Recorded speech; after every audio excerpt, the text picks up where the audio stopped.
Hello, everyone. It's Cheryl Millett live at 5.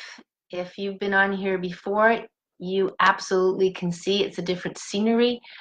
My camera is not working well with Facebook, YouTube, and I was on with Microsoft for but seemed like hours trying to get it.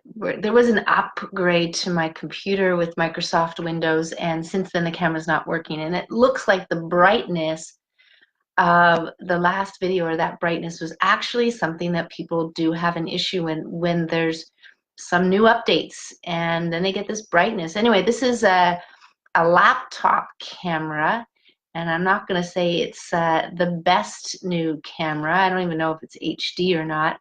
But welcome. Welcome to Live at 5. So this is just like healthy talk. We're just going to talk away here. And the topics that kind of came up this week is cannabis, uh, postpartum depression would be another one, and a tech sock that exists, and I've been watching more videos on it. And actually, those socks have a little bit something to do with the cannabis, so they kind of fit in quite nicely. So, hi, Stacy. Hi, Annette. This is go right into cannabis and things that I've heard and things that I've heard from other people who have been in the industry for decades, even though it wasn't legalized, and certainly other people who have tried it in the past and then tried cannabis now. And I know there's different things like the oils and so forth, but let's kind of get into it. Cannabis has its side effects, and cannabis also has its benefits from what I'm hearing and reading, because I'm definitely not taking this from personal experience. And here's what I'm hearing. If you have pain, and pain, this is my interjection here, interferes with the healing, and then if there's something that can come in and kind of, for a better word, numb, kind of put things in a state of, you're just out of it, out of it. And I've heard these stories where these people are taking these meds. Yes, it's helping them, but they're flat out not capable of doing anything, let alone driving. They're just out. I mean, they're like, I think there's one practitioner called them zombie-like, and they saw them. The idea that I'm hearing from other people as well is they haven't figured out everything. Some of the strains they're using are actually much stronger than what was, my day in my teenage years. And so this might be an issue. I'm going to just say that if cannabis is required in your life to manage pain, first there's a few other things I would try, and I'm going to go into that in a moment. But I would say don't consider it long term. That's what I would say. Don't consider it long term. And because one of the key things that, okay, if you don't want to do anything else, if you don't want to do the work in other areas, then you can't get at the root cause, and that is something like a cannabis might be there for you.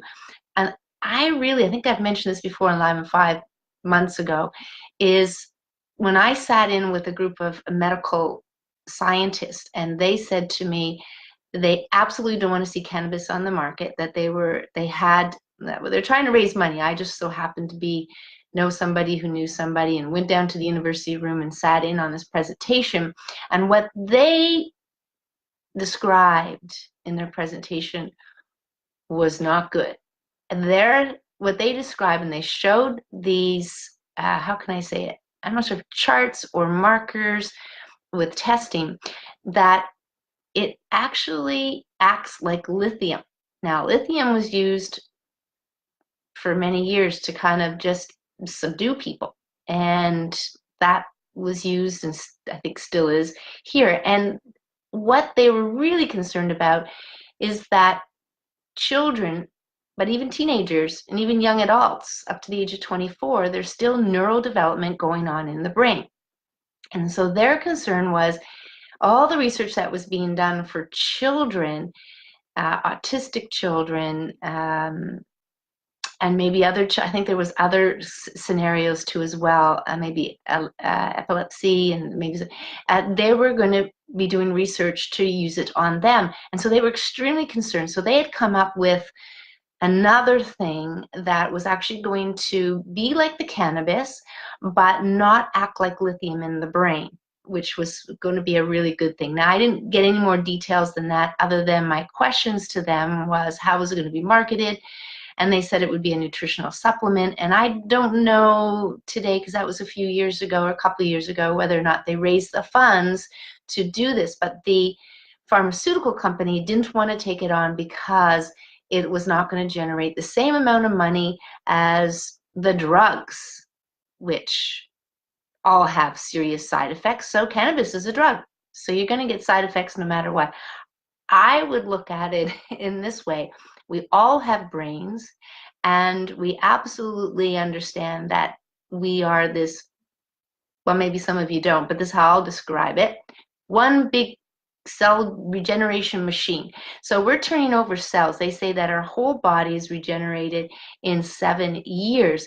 That's more like the bones and stuff. There are cells and tissues, your gut can be turned over in 24 hours or 48 hours, and things like skin, a few months, and then other things a month. So when there's a lot that's being turned over and new cells and generate, if you're putting things in your body that are interfering with its healing or its regenerating, that's an issue. In the brain, of all things, the brain takes in, so I've read this, 40% of all the nutrients that come into your body.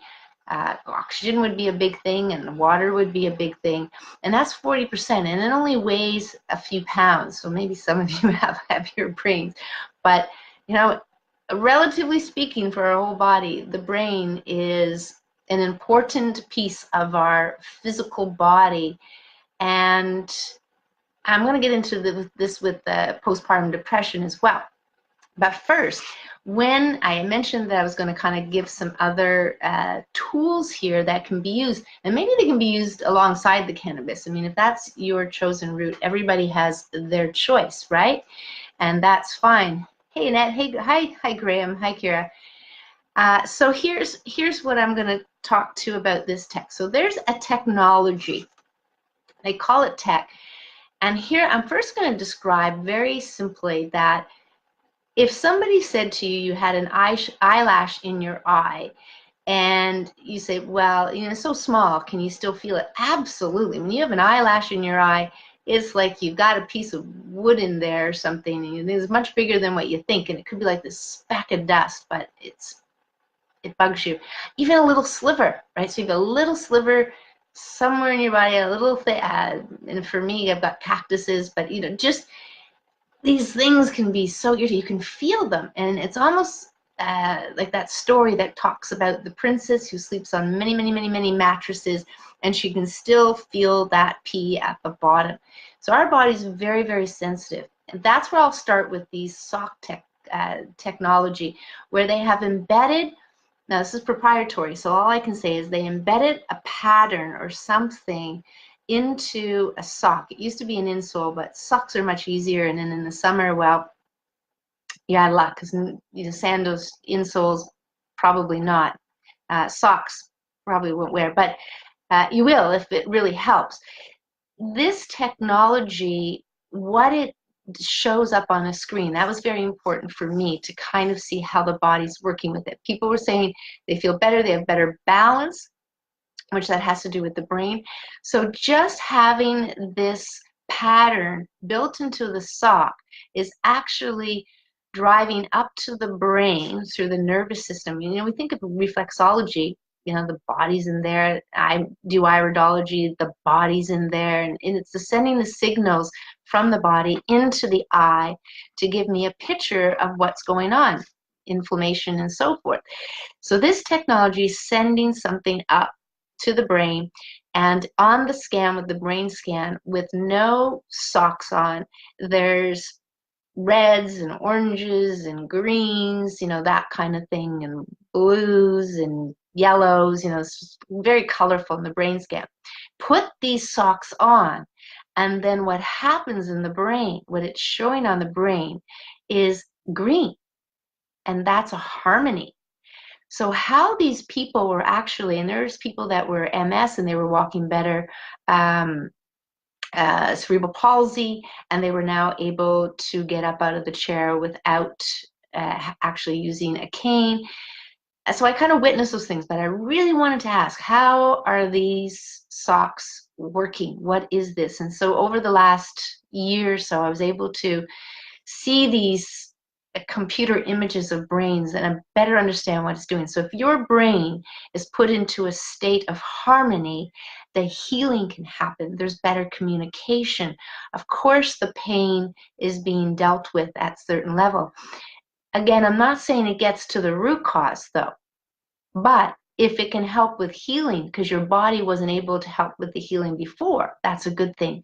That's where it's very good. There was a person, what did she had? Plantar fasciitis, that's what it was. And after about a month, so just kind of understand the timing here. It could happen immediately to happening within weeks where people notice a difference where therapy like osteopaths and chiropractors and massage therapists couldn't really get at it. Did they help? Absolutely. But they didn't really get at it. So I was just paying attention to what people were saying. But these videos, I'll put them down below. There's a couple of them. One is actually a hockey player from LA. And the other one is a group of people that were at the university. I think they're the equipment manager for one of the universities that works just with elite athletes, or I think it must be a college. And so they're athletes that are there, and it must be all the school program that they're going through. But these are the equipment people that manage the equipment. So this is very important. So now you have socks that can help manage the inflammation and help manage the body being able to be harmonized and more relaxed, and then therefore helping with the healing. The other thing, so that's another good thing to help with the healing part when we're thinking of cannabis, an additional to, or even a first try. Now, postpartum depression is, we're talking about new moms here, and this is an area where, when you have new babies, even new puppies, it's trying never alone. So young, you've got a lot going on, and there's babies are very dependent, and so here you have mothers that are. I'm just going to read this. What this is? They call it PPD. So postpartum depression is what we're talking about here. But I actually want to bring this into men as well, okay? Because we're really kind of talking about hormone things here. And men, like women, have hormones. And this is something, call it near midlife. I mean, we're not talking about menopause here. But the idea is that men can have the hormonal issues as well, which would come into moods and things like that. And here, there's biological stuff going on with the postpartum depression. And what does it say here? So they said that there's a number of factors and why women would be at risk. They don't talk in detail, but I'm going to talk in detail here. This is a little article that I'm going to show you the magazine. I got it at a Loblaws. It's been there for a while, and this is all about women and hormones, and this thing is particularly on that. So when they talk about fact, they said asking for help when it comes to PPD can be difficult, and according to Slater, it's the least talked about of the hormonal imbalances. And I could believe that, because here women are probably, they're dealing with they're already tired already, and they're probably thinking that it's just normal. And where do you kind of cross that line in those feelings?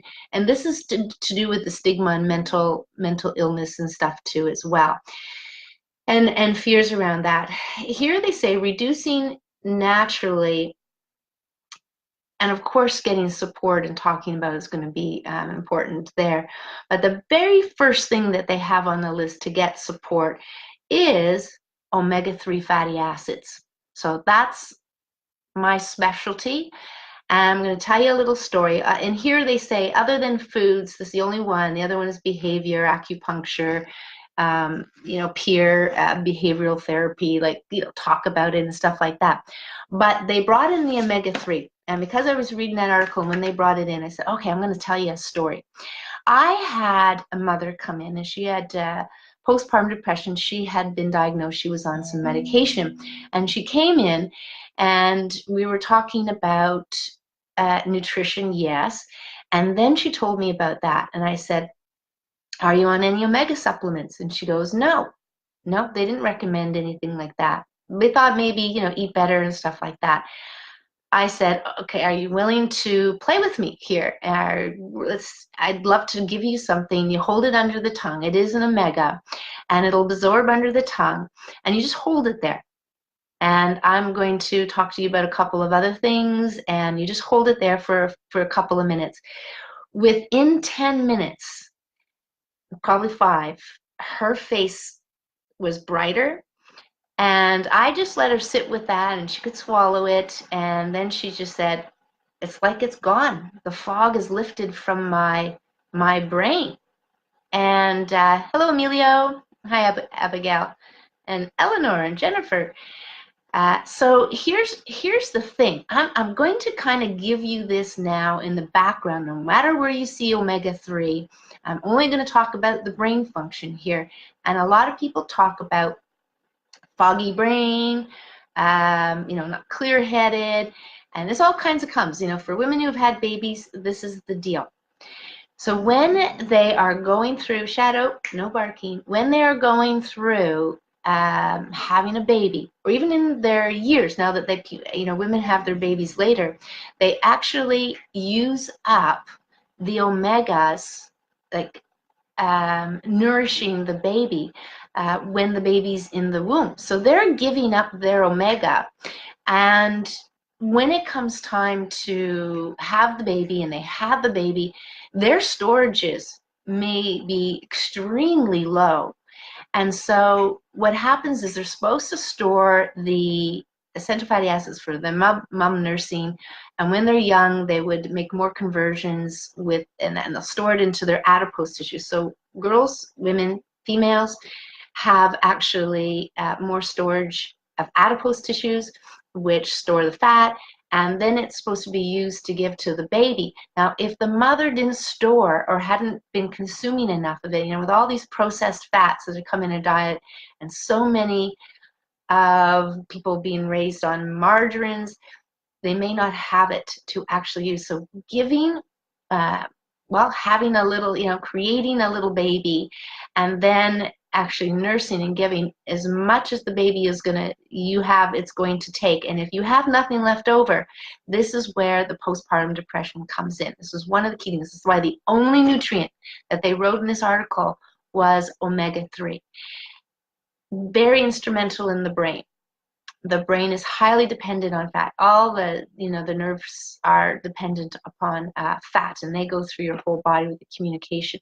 So that's what I really kind of wanted to mention today, is that this whole postpartum depression, foggy brain, not being clear-headed, forgetting things perhaps, those kind of things. First and foremost, what you've got to think about is actually the omegas, or those healthy essential fatty acids. But here's the thing, not many of them work like you'd want them to work. Fish oil is a waste byproduct of the fishing industry. It's not like this. What I had given her, and have given people for a decade or so, is something that is the real thing. It's mammalian, so it'll absorb sublingually and get into the body and be usable by the body. We're not a fish. A fish is not a mammal. So we have these situations where in this Western world, we have refining, bleaching, and deodorizing of oils. That's how they're easily, get them out of their seeds, get oils out of the fish oils. But because it oxidizes, the whole refining, bleaching, and deodorizing really creates like Tang instant orange juice would be from an orange. It is not what you think it is. It can't possibly function. It's not even a mammal anyway. But you're getting suboptimal oils. That's what a lot of people are getting. You're not really getting the oils that your body is going to store and be able to use at a higher functioning, let's call it, I call it this, higher functioning brain function, those kind of things. So when we're thinking of pain, I'm just going to kind of summarize this up. When we're thinking of pain, pain puts a lot of stress on the nervous system. It makes the body very tense. And that isn't helpful for eliminating, right? For eliminating, getting rid of our own internal toxins, the external toxins, the toxins that come in through food, through air, and all of those things. So we have this pain, which we know behind all pain is inflammation. And you'll have heard this, and you're going to hear this more and more, where, inflammation is the root cause of disease. No, inflammation is not the root cause of disease. Inflammation exists because there's other things that came in. So whether that's toxicity, or whether that's irritation, blowing up, getting angry, or injury or infection. So those are the things that actually cause the inflammation. It's not the root cause of the disease. It's there, but it's there as a signal to give you symptoms. It's really more of that. So cannabis comes in and it will calm the body. It will subdue the body. It could put you to be a zombie. It's got its own side effects. I'm not convinced you definitely want to be on this. Only in the short term, yes, but not the long term. And then you have these socks that come in and they're a tech, and all they do is just rest on the front part of your foot, send signals to the brain goes in harmony, and therefore it helps to manage the pain and therefore the healing, similar to the cannabis. And then you have things like the brain needing to work better. And you have things where if the brain's not working better, how can it communicate and manage things and so forth? So omega-3, anti-inflammatory, isn't that the thing that they say more about fish oils, why you should take fish oils? But fish oils is not going to work. They only work at a level where I've seen them as like lubrication. Okay, my joints feel better and my skin is softer.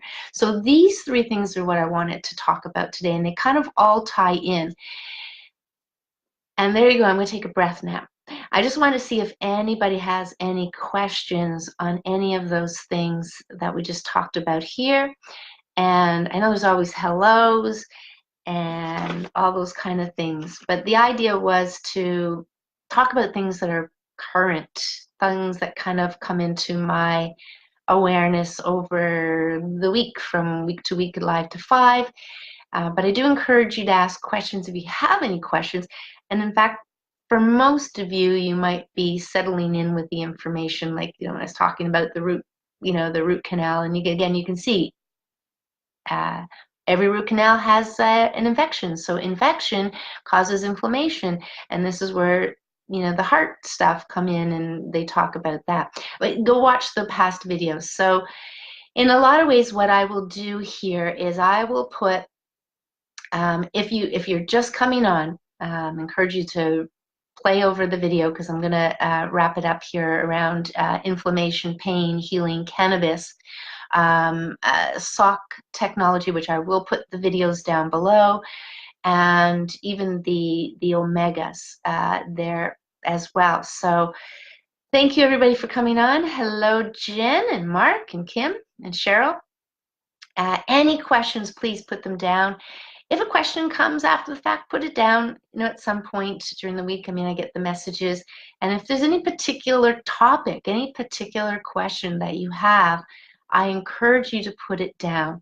If there is, it could be anything. As they say, there's no stupid questions. And when it comes to your health, as I'm hearing more and more people saying about health, without your health, you don't have anything. And, people kind of deal with a lot of health things, and they go on to still do a lot of good things. But the idea would be, if you can be healthier, then, if you can kind of come into the place where you don't have to, you can learn, and maybe there are some improvements. Maybe there is something you can do. And always keep open to that. So for anybody who has anything going on, please I mean, people might think you're healthy, and again, maybe there's a stigma, stigma kind of around this, whereas, oh, heaven forbid, people actually think I'm not healthy because you've been strong and healthy and vibrant, and you might see it as a sign of weakness. Again, I think there is a stigma around it. I mean, just talking to people and all that kind of stuff. Yeah, Cheryl's a question. Rheumatological problems, which CBD strain is beneficial, if any? Thank you. Well, Cheryl, what I was mentioning earlier is there's a lot of research going on, and quite frankly, what I'm hearing is you just kind of have to try. And if they have, I mean, if people have had benefits for a certain particular condition with a certain strain, then you can try that. But again, what I would, because I was talking about these socks, there are other ways to deal with it. So raw mammalian omegas is another way to kind of encourage the body to do it on its own, nourish the brain, which will allow for managing inflammation and healing. And there's all kinds of things that kind of come into play, but I'm really trying to strip things down to being simple. But that's the short of it, is there's still a lot of stuff they don't know about CBD, about different strains of cannabis. And one thing is for sure, that the quality of any of this, especially the CBD oil, I know somebody, there's only one quality or one particular brand that this one person, because it's organic and it's this and that she recommends. So what does that say for all the different CBD oil brands are out there? So quality is always going to come into play, but I'm more concerned with people taking it for the long term. I just want to bring that to the awareness instead of the short term. Short term, yes, but again, there's a few other things I talked about here that might be beneficial. And whether you do them side by side or you try them first, depending on the situation, I think that's going to be helpful. I'm not going to say I'm an expert on CBD or cannabis, but I surely have taken time to speak to numerous people, and the side effects, zombie for 5 or 6 hours, can't even function, can't even drive. I mean, what a life is that? Okay, maybe you're not in pain anymore. Maybe, just maybe, there are other things you can do. And that's where I'll go with that. So if you're just coming on board, and let's see, if anyone knows the research, it's you, Cheryl, the straight talk on Omega. Yeah, Mark. Thank you for that. Mark and I spent time, he did my website. So in that process, he got to know a lot about what I have learned. And through what I learned is through people's experiences, my own experience. When I first tried the mammalian oil, it's like my brain turned on the very first day. And what I'll say to most things is that, well, particularly that, I didn't know my brain was foggy to begin with. I mean, that that was the funny part, is you just don't know how foggy you are until you get that oil injected into your body and your brain is going, that's the oil I need. Like a car, you could put the wrong fuel in and it like stops. But for our bodies, it will try to go on and on and on no matter what you put in. Is it functional optimally? Probably not. So Cheryl puts, root canal theories with respect to inflammation infections are twofold. Careful not to take the Netflix program at face value. Preventative dental maintenance is key to biofilm and plaque removal that needs gingival inflammation.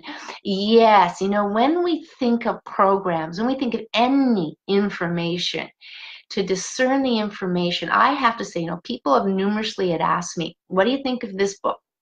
What do you think of this movie? What do you think? If I could read one book, Cheryl, that will tell me everything I need to know, it doesn't exist. And I have watched and read and listened to people talk, and quite often there's regurgitated information.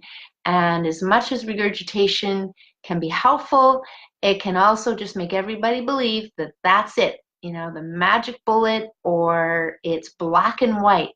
But the ideal here with the root canal is that the root canal if there's an infection, which they say there is, and I know some holistic dentists personally, the nerves that run through there, the lymph that runs through there, and you've got this continuously growing of bacteria that's then getting into the system, that's stressing out the system.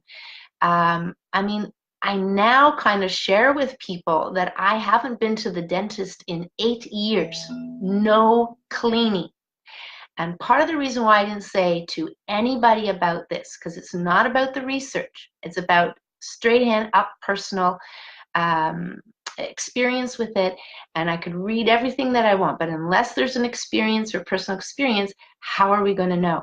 I will tell you that my teeth do not get that plaque buildup anymore. It's almost like they've grown their natural enamel. So I don't have this scraping, don't have this cleaning, don't have these chemicals. I don't use toothpaste with, that'll come to me. Oh, what is it?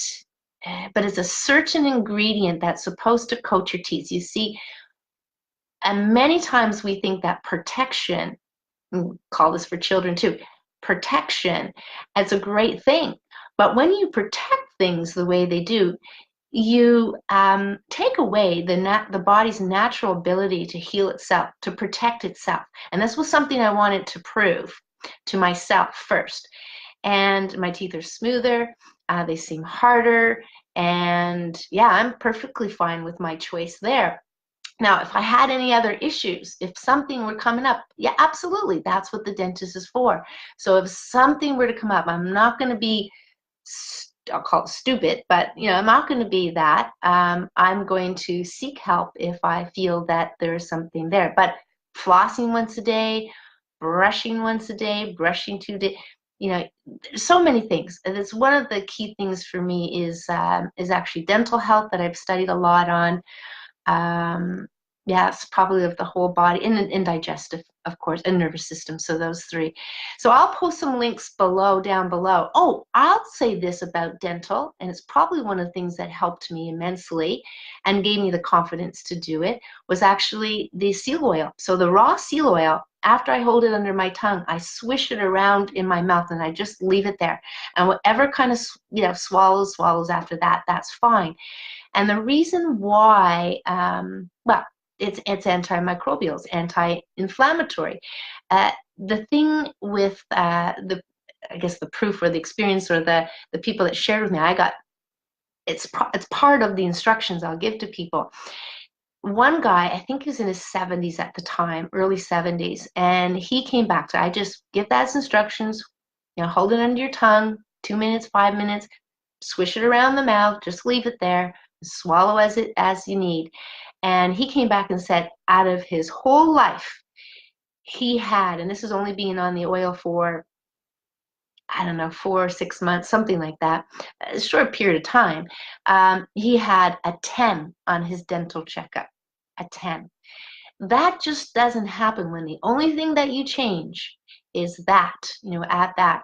So that's, that's that. But dental health, yeah, you can't play with it. So to Cheryl's point about that, and I'm not sure if that's kind of what you're meaning, Cheryl, in that sense, but again, it just spurs me to give you my personal experience on, and I won't go into some of the reasons why I did that, experiences in the dental chair and so forth. But I was talking to a paramedic. Okay, this is just like a little tidbit of information. I was at this scenario for a day, and he was there, and I was sitting down eating, and I just so happened to be beside him. Anyways, we struck up a conversation, and he said, when it comes to suicides, and he said this, I've read this, but he said this, and he said the cases that they get for suicides is dentists,